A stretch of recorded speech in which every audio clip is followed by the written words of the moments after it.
और अब वक्त है प्राइम एट 4 का। स्वागत है आप सबका। नमस्कार, मैं हूं दिनेश गौतम। सबसे पहले आपको बताता हूं प्राइम एट 4 में आज क्या खास है। आज आप देखेंगे बंगाल में बम, गोली और बवाल, ममता राज पर कैसे उठे सवाल। खबर यह भी कि लखनऊ डिवीजन के 8 रेलवे स्टेशनों के बदले गए नाम, कैसे मचा सियासी कोहराम। प्राइम एट 4 आपको बताएगा छत्रपति शिवाजी की मूर्ति गिरने पर सिंधुदुर्ग में बवाल, कैसे भिड़े उद्धव ठाकरे और नारायण राणे के समर्थक। यह भी आज प्राइम एट 4 का हिस्सा है। और उत्तराखंड में यूसीसी के लिए अब नहीं करना होगा वेट, सीएम धामी ने बता दी लागू करने की डेट। देवभूमि में कब से समान नागरिक संहिता कानून होने वाला है प्रभावी, ये भी आपको बताएगा prime eight 4। Bharatiya Janata party नेता अर्जुन सिंह का बड़ा आरोप है, कहा भाटापारा में टीएमसी के गुंडों ने फायरिंग की, पुलिस की मौजूदगी में हुआ ये सब। भाटापारा में अर्जुन सिंह के मुताबिक यहां पुलिस ने कंट्रोल करने के लिए फायरिंग की है और इसके समर्थन में ये वीडियो भी सामने आया है। गोली चलाने वाला शख्स भी यहां दिखाई दे रहा है, जरा देखिए इन तस्वीरों को।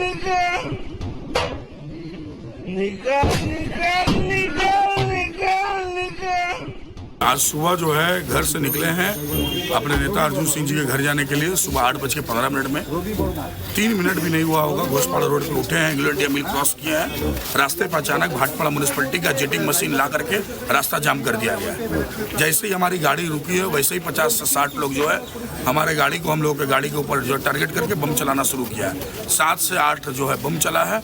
उसके बाद स्पेशली टारगेट करके हमारे ऊपर जो गोली चला है, जो 6 से 7 राउंड आप देख सकते हैं। गाड़ी के कांच में एक गोली जो है सामने फ्रंट पे मेरे सीट के सामने ही जो आके अटका है, जो गोली चला है। तो ये पूरी जो है तृणमूल कांग्रेस और पुलिस का मिलीभगत है। गाड़ी नहीं रुकी है तो गोली चलाया गया।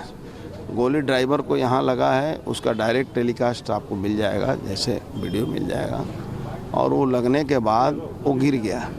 फिर उसके बाद रवि सिंह को मारा गया, बम और गोली उसको भी लगा है। 7 राउंड गोली चला है। अभी भी गोली का एक पार्टिकल गाड़ी में फंसा हुआ है। ये टोटली एसीपी की उपस्थिति में कराया गया है। कल पुलिस कमिश्नर ने डायरेक्शन दिया था कि भाटपाड़ा जगदल में कोई भी बीजेपी का कर्मी यदि रास्ते पर निकलता है तो उस पर उसको जो करना है करो, हम लोग की तरफ से फ्री है। और बंगाल में बंद के दौरान जबरदस्त हंगामा हुआ है। उत्तर दिनाजपुर, यहां क्या हुआ? बंद के दौरान पुलिस और भारतीय जनता पार्टी के कार्यकर्ताओं के बीच में झड़प हो गई और इस झड़प के दौरान प्रदर्शनकारियों ने सड़कों पर टायर जला दिए। यहां देखिए जरा, पुलिस और प्रदर्शनकारी आमने सामने, प्रदर्शनकारियों ने जला दिया टायर।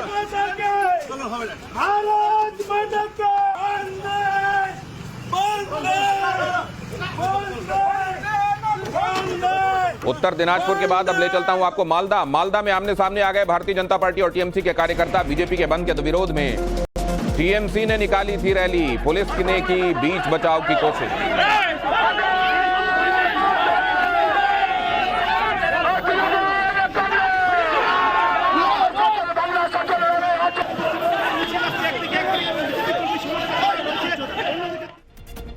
और जैसा मैंने आपको बताया, आरजी कर अस्पताल में लेडी डॉक्टर से रेप और मर्डर के खिलाफ कल निकले 99 मार्च में पुलिस की कार्रवाई के खिलाफ आज भारतीय जनता पार्टी ने बंद बुलाया था और इसी के विरोध में बीजेपी कार्यकर्ता सड़कों पर उतरे। यह खास रिपोर्ट देखिए उस वक्त की जब बंगाल बीजेपी अध्यक्ष सुकांतो मजूमदार सड़क पर उतरे। पश्चिम बंगाल बीजेपी अध्यक्ष सुकांतो मजूमदार जो है यहाँ पर रैली निकालते हुए आज उनकी पार्टी ने यानी कि बीजेपी ने 12 घंटों का जो है बंद बुलाया है। और ऐसे में आप तस्वीरों में देखिए किस तरह से पुलिस से उनको घेर लिया है। कहा जा रहा है कि वो रैली नहीं निकाल पाएंगे, लेकिन जिस तरह से आज 12 घंटे का बंद बुलाया गया है वो यहाँ पर जो है बंद को सफल करने के लिए पहुंचे हैं। उनके साथ अन्य बीजेपी के कार्यकर्ता और नेता भी हैं। वही दूसरी ओर हम आपको दिखा रहे हैं, पुलिस ने सुरक्षा घेरा लगाया है। उनको कहा जा रहा है कि उनको रुकना होगा और सड़क जो है उनको खाली करनी होगी, वरना उनको जो है गिरफ्तार किया जाएगा। आप तस्वीरों में देखिए किस तरह से पुलिस उनको घेर लिया है और अब जो है उनको कहा जा रहा है कि वो यहीं पर रुक जाए और आगे की कार्रवाई की जा रही है। और सुकांतो मजूमदार आगे बढ़ते हुए हैं और जो है आज बंद को सफल करने के लिए यहाँ पर पहुंचे हैं बागोइटी मोड़ में। कोलकाता से वीडियो जर्नलिस्ट कौशिक के साथ पूजा मेहता, टाइम्स नाउ नव भारत। और हुगली में भारतीय जनता पार्टी कार्यकर्ताओं का रेल रोको अभियान देखने को मिला। बीजेपी कार्यकर्ताओं ने रेलवे स्टेशन पर ट्रैक जाम कर दिया, पटरी पर उतरकर जमकर नारेबाजी की। यहां आप वही तस्वीरें देख रहे हैं, हुगली की तस्वीरें। यहां पर रेलवे ट्रैक पर प्रदर्शनकारी जमा हो गए और उन्होंने रेलवे ट्रैक रोक दिया।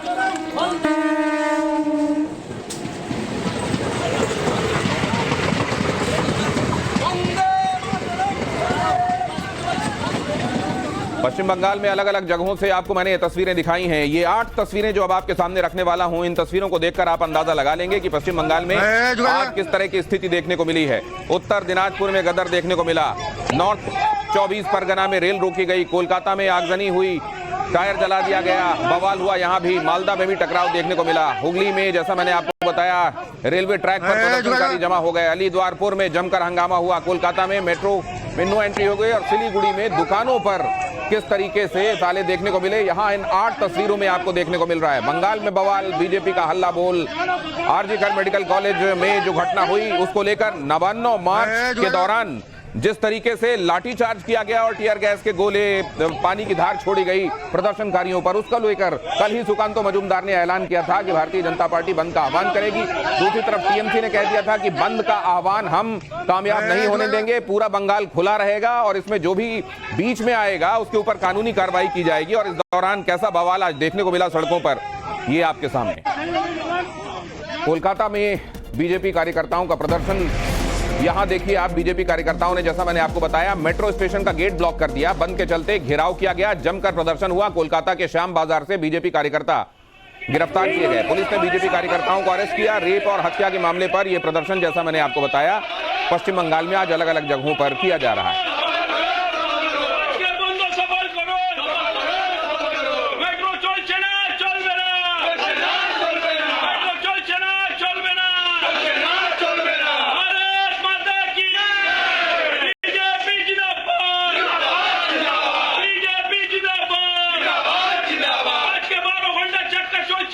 और बीजेपी के बंद पर ममता बनर्जी का बड़ा हमला। बीजेपी अहंकारी पार्टी है, ममता बनर्जी ने कहा बीजेपी झूठ बोलने वाली पार्टी है। पुलिस पर हमला किया गया, एजेंसियों से लोगों पर हो रहे अत्याचार यहां सामने देखने को मिल रहे हैं। डॉक्टर बेटी के साथ इंसाफ हो, ममता बनर्जी ने कहा हम चाहते हैं दोषी को फांसी हो। मणिपुर में भी ऐसी घटना हुई थी, मुझे मीडिया कैंपेन की आवश्यकता नहीं है, ममता बनर्जी का कहना है।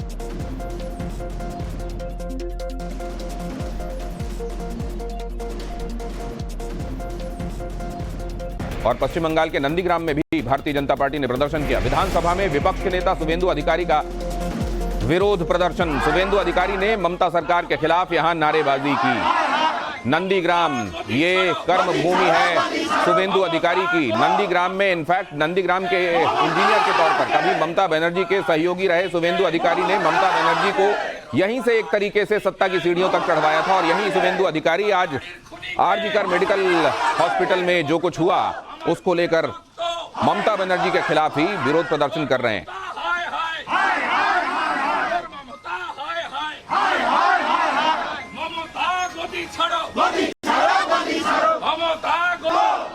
बंगाल में बवाल है, डॉक्टर बेटी को इंसाफ दिलाने को लेकर बीजेपी सड़क पर है। इस बीच पक्ष वर्सेस विपक्ष की लड़ाई तेज है। ये भाजपा का जो बंद का कॉल है वो पूरा फ्लॉप कर गया, क्योंकि ये आरजी कर केस में वी ऑल्सो वांट जस्टिस। पूरा बंगाल जस्टिस चाहता है और ममता दीदी भी, अभिषेक भी जस्टिस चाहता है। और within 12 hours one accused had been arrested. अभी ये इन्वेस्टिगेशन सीबीआई के हाथ में है, मामला सुप्रीम कोर्ट में है। ये लोग यहाँ पर एनार्की तय करने का कोशिश कर रहा है। कल पुलिस को अटैक किया, आज बंद, पूरा बंगाल नॉर्मल है पूरा। पश्चिम बंगाल की पुलिस जिस तीव्रता के साथ प्रदर्शनकारियों पे एक्शन ले रही है, उस तीव्रता के साथ जांच नहीं कर रही थी। इसीलिए तो कोर्ट का हस्तक्षेप जरूरी हो गया। तो इसीलिए इन सब को मद्देनजर देखते हुए मुझे लगता है कि पश्चिम बंगाल की स्थिति बहुत चिंताजनक हो गई है और वहां की सरकार को अब इसकी जिम्मेदारी लेनी पड़ेगी। कोलकाता की डॉक्टर बेटी से जुड़ी बाकी की खबरें आपको आगे दिखाएंगे। और इस बीच एक बड़ी खबर छत्तीसगढ़ से, दुर्ग में कांग्रेस कार्यकर्ताओं का ये बवाल, कार्यकर्ताओं और पुलिस के बीच में झड़प हुई। बेकाबू कार्यकर्ताओं पर पुलिस ने बरसाई लाठियां। कांग्रेस के ये कार्यकर्ता पूर्व सीएम भूपेश बघेल का काफिला रोके जाने के खिलाफ सड़क पर उतरे थे। बजरंग दल के 3 कार्यकर्ताओं ने बघेल के काफिले को रोक दिया और उसी के विरोध में थाने का घेराव करने पहुंचे थे, लेकिन जब ये कार्यकर्ता नहीं माने तो पुलिस ने हालात काबू करने के लिए लाठियां बरसा दी। जरा यहाँ की तस्वीरें भी देखिए और आवाजें सुनिए यहाँ की।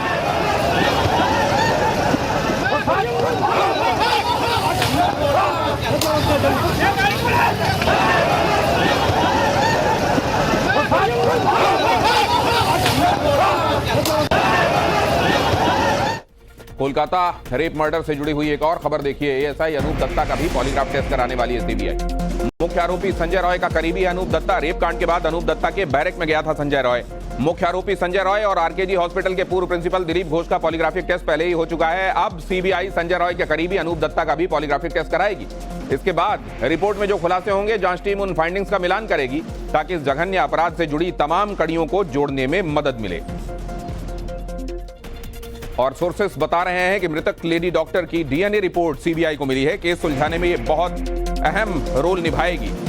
डीएनए रिपोर्ट पर एम्स के डॉक्टर्स की भी राय ली जाएगी। असल में यहां डीएनए मिलान के जरिए ये एस्टैब्लिश करने की कोशिश की जा रही है कि इस जघन्य अपराध को केवल संजय राय ने ही अंजाम दिया है या इसमें कई लोग शामिल थे। महाराष्ट्र जहां सियासत हाई है, शिवाजी की मूर्ति गिरने पर सिंधुदुर्ग में बवाल हुआ है। आपस में भिड़े आदित्य ठाकरे और राणे के समर्थक। मौके पर मौजूद पुलिस ने काबू में किए हालात। सिंधुदुर्ग पहुंचे थे महाविकास अघाड़ी के नेता आज, और वहां क्या बवाल हुआ जरा देखिए ये तस्वीरें। आप साउंड कीजिए, जरा दिखाइए, सुनाइए यहाँ क्या चला। Who's the son of Mr. Narayan Dane? It's kind of a very tense situation because how they are beating up each other here. The situation has basically gone out of hand. Very unfortunate. At the very Rajesh Rane as well, who's the son of Mr. Narayan Dane. है ये पवित्र स्थान है और ऐसे होना नहीं चाहिए, इसलिए मैंने भी अपने कार्यकर्ताओं को रोक के रखा है। नहीं तो कुछ भी हो सकता था, लेकिन मैंने अपने कार्यकर्ताओं से कहा है कुछ भी यहाँ होना नहीं चाहिए, कोई भी दुर्घटना की घटना नहीं होनी चाहिए। छत्रपति शिवाजी महाराज की भूमि। तो इधर महाराष्ट्र में बवाल, उधर पश्चिम बंगाल में क्या हुआ? बीजेपी के 12 घंटे के बंगाल बंद के दौरान भारी बवाल यहां भी हुआ। ममता सरकार के खिलाफ जोरदार प्रदर्शन हुआ। पुलिस प्रदर्शनकारियों में कई जगह भिड़ंत हुई। कोलकाता में कई बीजेपी नेताओं को पुलिस ने हिरासत में ले लिया। यहां भी जरा देखिए इन तस्वीरों को और सुनिए आवाज़। Kolkata police detained. She is being put inside the police car. The Kolkata police was already. Paschim Banga छात्र समाज ने कल नवन्ना मार्च किया था और वहां उनके ऊपर लाठीचार्ज और आंसू गैस के गोले जब दागे गए तो भारतीय जनता पार्टी ने इंसाफ के लिए बंगाल बंद का आह्वान किया। मध्य प्रदेश में मंदसौर में फिर से गरजा मोहन सरकार का बुलडोजर। दबंगों के अतिक्रमण पर बुलडोजर एक्शन देखने को मिला। बोरखेड़ी जागीर गांव में प्रशासन ने चलाया बुलडोजर। सरकारी कुएं और पेयजल टंकी पर दबंग ने अतिक्रमण किया था। सरकारी कुएं पर और पेयजल के टैंक पर दबंगों ने अतिक्रमण किया था। इंक्रोचमेंट के स्ट्रक्चर को बुलडोजर ने ढहाया। इससे पहले आपने छतरपुर में भी बुलडोजर एक्शन देखा था और इस बार आप देख रहे हैं यहाँ मंदसौर में बुलडोजर एक्शन। एनक्रोचमेंट पर, दबंगों के एनक्रोचमेंट पर चलता हुआ ये बुलडोजर एक्शन की एक और तस्वीर मध्य प्रदेश से ही, जहां लुटेरों के खिलाफ कार्रवाई की गई है। सिंगरौली में लुटेरों के घर पर चला बुलडोजर। 3 शातिर लुटेरे, उनके घर पर बुलडोजर एक्शन हुआ। अवैध तरीके से बनाए गए मकानों को गिराया गया। आरोपियों ने जून महीने में लूटपाट की कोशिश की थी और विरोध करने पर कारोबारी के कर्मचारी पर गोली चला दी थी, जिसके बाद तीनों आरोपियों को गिरफ्तार कर लिया गया। लेकिन प्रशासन ने बुलडोजर एक्शन आज लिया। और अगली खबर यह कि उधर झारखंड में चंपई सोरेन की एंट्री से नाराजगी की खबरों को बाबूलाल मरांडी ने खारिज किया है। चंपई के आने से कोई नाराजगी नहीं। बाबूलाल मरांडी ने कहा, मैं नाराज नहीं, अटकलें लोग लगाते रहते हैं। पीएम से विधानसभा चुनाव पर चर्चा हुई। बाबूलाल मरांडी ने कहा, कल ही चंपई सोरेन ने कहा था कि वो जेएमएम छोड़कर बीजेपी ज्वाइन कर रहे हैं। इसके बाद बाबूलाल मरांडी समेत कई बीजेपी नेताओं के नाराज होने की खबरें तैरने लगी थी और इस पर आज खुद बाबूलाल मरांडी ने सफाई दी है। बीजेपी में खुद इतने दिग्गज नेता हैं जो एक अटकलें उठ रही हैं और जेएमएम की तरफ से जो बोला जा रहा है कि कई पावर सेंटर बन जाएंगे और बीजेपी के खुद के नेता बहुत खुश नहीं है और उनके आने से। देखिए, पहली बात तो ये कहूँगा कि जेएमएम अपने हिसाब से सोचता है, क्योंकि जेएमएम पारिवारिक पार्टी है, पैसा के लिए वो पार्टी बनी हुई है। भारतीय जनता पार्टी कार्यकर्ता आधारित पार्टी है, ये कोई परिवार, कोई लिमिटेड पार्टी है नहीं। आपकी कल प्रधानमंत्री से मुलाकात हुई, कैसी मुलाकात रही? क्योंकि कई अटकलें भी उस मुलाकात को लेकर लगाई जा रही थी। देखिए, ये तो बिल्कुल ऐसे ही कोई लगाने वाला को तो लगाते रहते हैं, लेकिन मैं कहूँगा कि भाई हम भारतीय जनता पार्टी के प्रदेश के अध्यक्ष हैं और चुनाव होना है। किसी भी दिन चुनाव की घोषणा हो जाएगी विधानसभा की। प्रदेश अध्यक्ष होने के नाते वो देश के प्रधानमंत्री के साथ साथ देश के वो लीडर भी है बीजेपी के। तो एक बार उनसे सारी राजनीतिक परिस्थितियों के बारे में उनसे चर्चा करनी थी, बात करनी थी 1-to-1 व्यक्तिगत, और उनसे भी कुछ मार्गदर्शन हमें लेना था। हिमंता बिस्वा शर्मा के मियां की जमीन नहीं बनने दूंगा वाले बयान पर कांग्रेस का तंज सामने आया है। कांग्रेस ने कहा हिमंता को संविधान पढ़ना चाहिए। पवन खेड़ा ने कहा संघ के प्रति वफादारी साबित करने के लिए ज्यादा मेहनत कर रहे हैं। हिमंता ने विधानसभा में विपक्ष के सवाल का जवाब देते हुए कहा था कि वो एक पक्ष लेंगे और सुनिश्चित करेंगे कि मियां मुसलमान असम पर कब्जा न कर सकें।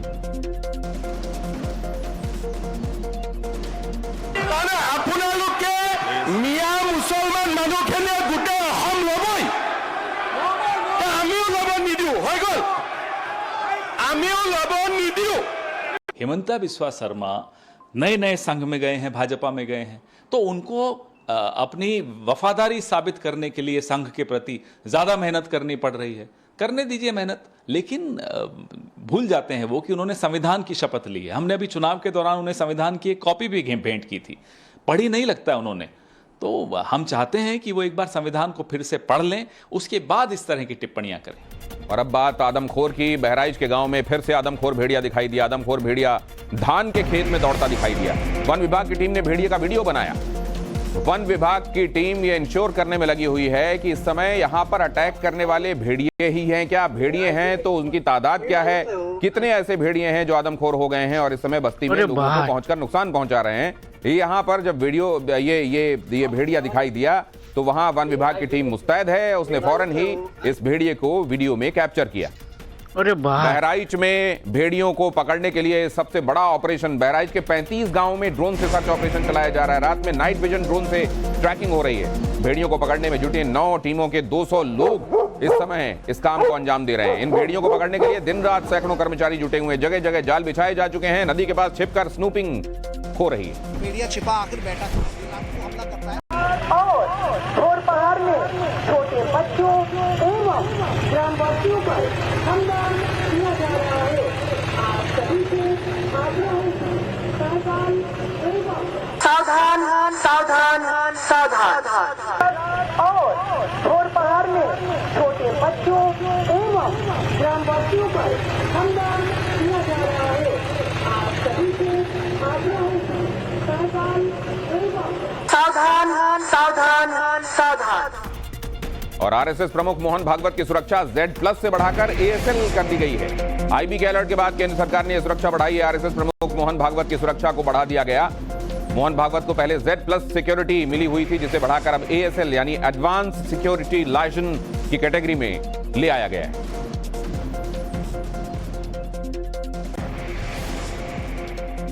ASL सिक्योरिटी क्या होती है और अब उनकी सिक्योरिटी के हिसाब से चीजें कितनी बदली हैं, ये भी समझिए। इसमें करीब 58 कमांडो क्लॉकवाइज डायरेक्शन में तैनात रहते हैं। इसमें सेंट्रल फोर्स के साथ साथ राज्य पुलिस भी शामिल होती है। जिला प्रशासन से लेकर हेल्थ डिपार्टमेंट अलर्ट मोड में रहता है। नई सिक्योरिटी के बाद कमांडो की टीम उस स्थान पर पहले से मौजूद रहेगी जहां मोहन भागवत को कहीं भी पहुंचना होगा। और अब आपको X से लेकर Z+ सिक्योरिटी के बारे में भी ब्रीफली बता देते हैं। X लेवल का जो सुरक्षा होती है, इसमें महज 2 सुरक्षाकर्मी शामिल होते हैं और इसमें कमांडोज इंक्लूड नहीं होते हैं। Y कैटेगरी की सुरक्षा में 11 सुरक्षाकर्मी होते हैं और इसमें 1 या 2 कमांडो और 2 PSO भी शामिल होते हैं। Z कैटेगरी की जो सिक्योरिटी होती है उसमें 22 सुरक्षाकर्मी शामिल होते हैं, जिसमें नेशनल सिक्योरिटी गार्ड NSG के 4 या 5 कमांडो भी मौजूद होते हैं। Z+ कैटेगरी जो होती है उसमें 1-2 नहीं बल्कि 36 सुरक्षाकर्मी लगे होते हैं, जिसमें NSG के भी 10 कमांडोज होते हैं। और इसके बाद आता है वो कैटेगरी जिसमें अब मोहन भागवत हैं। केंद्रीय मंत्री ललन सिंह का एक बड़ा बयान सामने आया है। एनडीए बहुत मजबूत है और एनडीए ताकतवर होता जा रहा है। आने वाला वक्त एनडीए का ही है, ललन सिंह ने कहा है।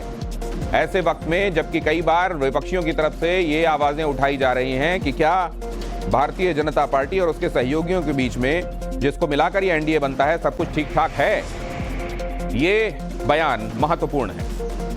एनडीए बहुत ही मजबूत है और एनडीए ताकतवर हो रहा है। आने वाले समय एनडीए का ही है। और ये खबर हाथरस से है। हाथरस में मामूली से विवाद में जमकर बवाल हो गया। दो पक्षों में पथराव और लाठी डंडे तक चल गए। अचानक मारपीट हुई और पथराव से गांव में हड़कंप मच गया। हिंसा में 6 लोग जख्मी हुए हैं, कुछ लोग गंभीर रूप से जख्मी हैं। तस्वीरें ये रही आपके सामने।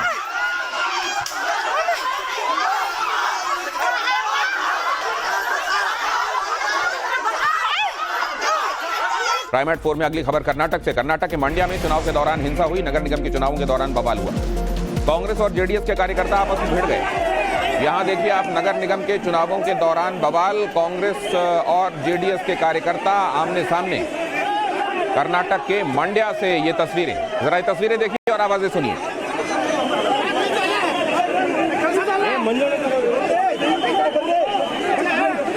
और अब अगली खबर, उत्तराखंड में यूसीसी को लेकर धामी का बड़ा बयान। उत्तराखंड में जल्दी लागू होगा यूसीसी। 9 नवंबर से पहले यूसीसी उत्तराखंड में प्रभावी हो जाएगा, पुष्कर धामी ने कहा। हमने कई ऐसे निर्णय लिए हैं जिनको पहले की सरकारों ने वोट बैंक की राजनीति के कारण आज तक लागू नहीं किया, परंतु हमने जहां एक और समान नागरिक संहिता को का विधेयक पारित करके और जल्दी हम उसको लागू भी करने वाले हैं। यानी कि 9 नवंबर से पहले हमने संकल्प लिया है कि समान नागरिक संहिता का हमारा कानून प्रदेश के अंदर प्रभावी हो जाएगा। प्राइमेट 4 अगली खबर यह कि यूपी में 8 रेलवे स्टेशन के नाम बदलने पर तेजस्वी यादव का बयान आया। तेजस्वी ने पूछा, नाम बदलने से क्या एक्सीडेंट्स रुक जाएंगे? उत्तर प्रदेश में लखनऊ मंडल के 8 रेलवे स्टेशनों के नाम मंगलवार को बदल दिए गए। रेलवे स्टेशनों के नाम बदलने का अधिकार रेलवे बोर्ड के पास नहीं होता, बल्कि स्टेशनों के नाम बदलने का फैसला राज्य सरकार के पास होता है और राज्य सरकार यह फैसला करती है कि किस स्टेशन का नाम बदला जाना आवश्यक है और क्या वो बदला जाएगा। नाम बदलने से कोई काम बदलता है क्या? एक्सीडेंट रुक जाएगा क्या? आप ही बताइए, नाम बदलने से एक्सीडेंट रुक जाएगा? हरियाणा में कांग्रेस ने बम्पर जीत का दावा किया है। जेजेपी और आईएनएलडी को कांग्रेस ने वोट काटने वाला करार दिया है। दीपेंद्र हुड्डा ने कहा, कांग्रेस पार्टी हरियाणा में सरकार बनाएगी। जो आंकड़ा, जितना भी आकलन आप करेंगे, उससे ज्यादा सीट हम आपको जीत के दिखाएंगे। प्रचंड बहुमत से कांग्रेस पार्टी हरियाणा में ऐतिहासिक बहुमत के साथ सरकार बनाएगी। मध्य प्रदेश के सीएम मोहन यादव ने ग्वालियर में 47 इंडस्ट्रियल यूनिट्स का वर्चुअल इनॉग्रेशन किया है। उद्योग इकाइयां वर्चुअल तरीके से इसका उद्घाटन हुआ। साथ ही सीएम ने 120 उद्योग इकाइयों को 270 एकड़ भूमि भी आवंटित की। इस दौरान उनके साथ केंद्रीय मंत्री ज्योतिरादित्य सिंधिया भी मौजूद थे। एंटरप्रेन्योर्स के साथ वर्चुअल डायलॉग करते हुए उन्होंने बधाई दी सभी उद्यमियों को और उन्हें प्रोत्साहित किया। इस दौरान सीएम मोहन भागवत ने, माफ कीजिए, सीएम मोहन यादव ने क्या कहा वो भी आपको सुनना चाहिए।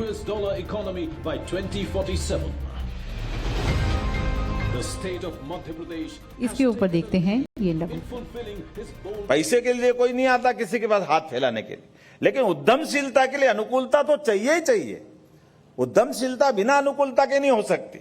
मैंने भले अभी मजाक में बात कही होगी कि नागपुर के उद्योगपति विनम्रता से बात कर रहे हैं, ये जरूर चाहिए कि भाई ठीक है शिष्टता से बात करते रहो, लेकिन अगर हमको इंडस्ट्री लगाना है और इंडस्ट्री से लोगों को रोजगार मिल रहा है तो रोजगार में हमारी सरकार की भावना तो इसी प्रकार की चाहिएगी। तो मुझे तो इस बात का आनंद भी है और माननीय मोदी जी ने, पहले गुजरात में जोरदार अभिनंदन करो माननीय मोदी जी का, जिनने गुजरात को कहां से कहां पहुंचा दिया उनके शासनकाल। आश्वासन के बावजूद नहीं थम रहा हिंदुओं के खिलाफ हिंसा का दौर। कट्टरपंथियों ने हिंदू शख्स के घर में फिर से आग लगाई। ब्राह्मणबरिया जिले में इस बार कट्टरपंथियों की मनमानी देखने को मिली। वहां एक व्यक्ति जादू साहब के घर में आग लगाई गई। उसी दौरान की ये तस्वीर।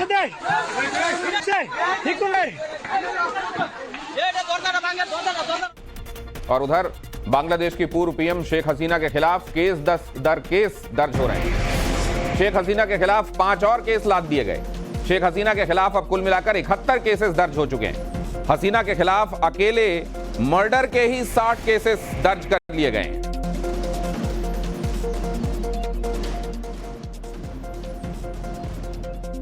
पांच अगस्त को शेख हसीना के बांग्लादेश छोड़ने के बाद से लगातार उन पर केसेस दर्ज हो रहे हैं। 71 केसेस अब तक दर्ज हो गए हैं और इनमें से अगर आप 11 छोड़ दें तो बाकी केसेस मर्डर के हैं जो उनके खिलाफ वहां लिखे गए।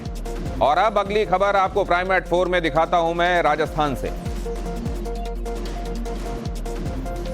बाबा बागेश्वर के संकल्प की 160 किलोमीटर की यात्रा करेंगे बाबा बागेश्वर। हिंदू एकता के लिए पदयात्रा करेंगे। हिंदुओं की एकता में जात पात सबसे बड़ी दीवार है। जब तक जाति की दीवार नहीं टूटेगी, हिंदू एकता नहीं होगी। बगैर हिंदू एकता के देश का विकास संभव नहीं, बाबा बागेश्वर का कहना है। राष्ट्रहित, सनातन हित और हिंदू एकता के लिए वो पदयात्रा करेंगे। 160 किलोमीटर लंबी पदयात्रा। बांग्लादेश की स्थिति देखी, उससे मन बड़ा खिन्न हुआ। उसके पूर्व ही हम संकल्प ले चुके थे। आने वाले समय के लिए हम लोगों को अभी से तैयार होना पड़ेगा। इसलिए हिंदुओं की एकता होना बहुत आवश्यक है। हिंदुओं की एकता के लिए जात पात सबसे बड़ी दीवार है। जब तक ये नहीं मिटेगी तब तक हिंदू एकता नहीं होगी। हिंदू एकता नहीं होगी तो राष्ट्र की समृद्धि में रुकावट रोड़ा हमेशा बना रहे। इस देश के विकास में सबसे बड़ा अवरोध यही है। 160 किलोमीटर हम पैदल चलकर भारतीय हिंदुओं को जगाने का संकल्प लिया है। उसमें सबका स्वागत, सभी सनातनियों का स्वागत, सभी भारतीयों का स्वागत। अगली खबर यह कि गुजरात के वलसाड़ में एक मासूम से दुष्कर्म की कोशिश हुई। गुस्साए लोगों ने थाने का घेराव किया। वलसाड़ के उमर गांव का यह मामला है। घटना के बाद पुलिस एक्शन में आई। पुलिस ने आरोपियों को महाराष्ट्र से अरेस्ट किया। थाने के घेराव के वक्त की तस्वीरें यहां पर आप देख रहे हैं।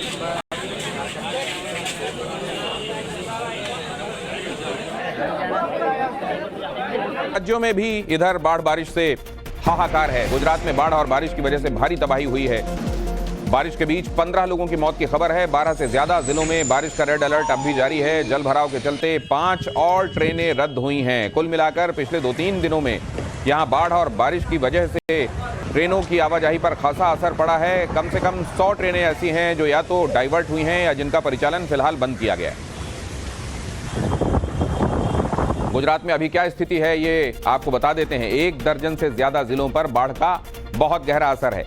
ये जिले कौन कौन से हैं? उनमें मुख्य हैं राजकोट, जामनगर, देवभूमि, द्वारका जो पूरी तरह से जलमग्न है लगभग। वडोदरा, जूनागढ़, अमरेली में बाढ़ बारिश की वजह से हाल बुरा है।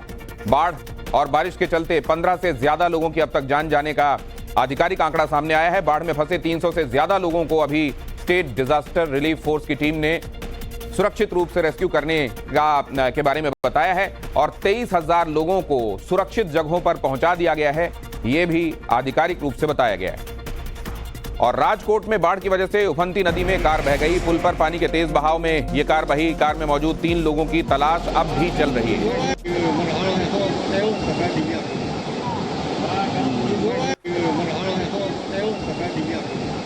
और गुजरात के जामनगर में क्या हुआ? वहां भी बाढ़ और बारिश की वजह से स्थितियां विकराल हैं। जामनगर में बाढ़ और बारिश की वजह से ये देखिए तेज बहाव में फंसे कार सवार लोगों को यहां पर बचाने में जरूर कामयाबी मिली है। स्थानीय लोगों ने इन्हें रेस्क्यू किया है। कम से कम राजकोट वाली स्थिति यहाँ नहीं। वहां तो जो कार में बहे 3 लोग, उनकी तलाश अब भी जारी है, वो मिले नहीं है। यहाँ पर ये लोग भाग्यशाली रहे, इन्हें स्थानीय लोगों ने वक्त रहते बचा लिया। ये तस्वीरें जामनगर के बसई गांव की, जहां भारी बारिश के बाद पूरा गांव जलमग्न, सड़कें समंदर में बदली हुई। कार सवार 2 लोग वहां से निकलने की कोशिश में, तभी कार पानी में फंस गई और डूबने लगी। कार को डूबते देखकर लोग वहां पहुंचे और लोगों को बचाया गया। गुजरात में आई इस भीषण बाढ़ और बारिश की खबर के बीच भारतीय वायुसेना लगातार बचाव के काम में लगी हुई है। पहली तस्वीर वडोदरा की है, जहां महिसागर नदी में बाढ़ आने की वजह से एक शख्स 30 घंटों से जो पानी में फंसा हुआ था, उसे हेलीकॉप्टर की मदद से रेस्क्यू किया गया। और दूसरी तस्वीर में आप देख रहे हैं जामनगर, यहां सेना का हेलीकॉप्टर मदद कर रहा है और फंसे हुए 11 लोगों को सुरक्षित स्थानों पर हेलीकॉप्टर ले गया।